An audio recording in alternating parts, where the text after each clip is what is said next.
they do something. And so we about 86% of the time we see that if the customers are making videos about a product or a service, we're seeing those numbers just skyrocket.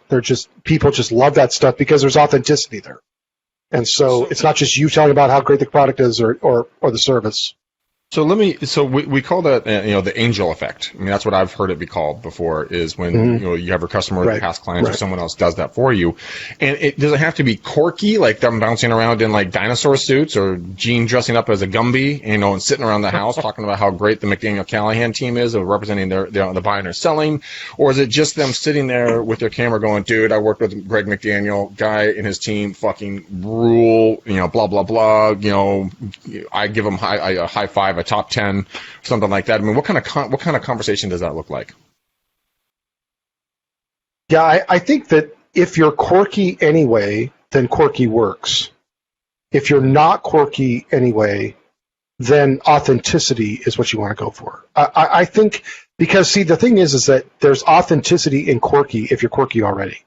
If people know, like a good example is your Beers and Calls show, which I watch fairly often. I'm not a real estate agent. I'm just a number cruncher, but I like that show. That there's an authenticity to that show because it's just you, your calls. Sometimes it's just painfully unbelievable to me that somebody could actually sit around and call people dead cold call like that.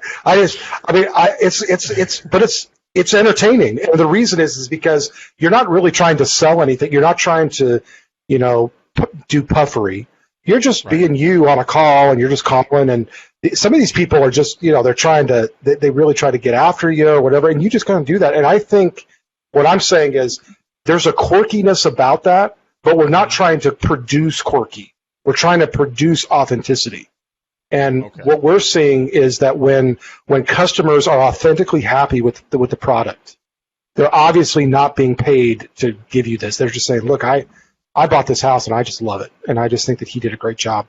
Those kinds of videos are converting very high. People are sharing them.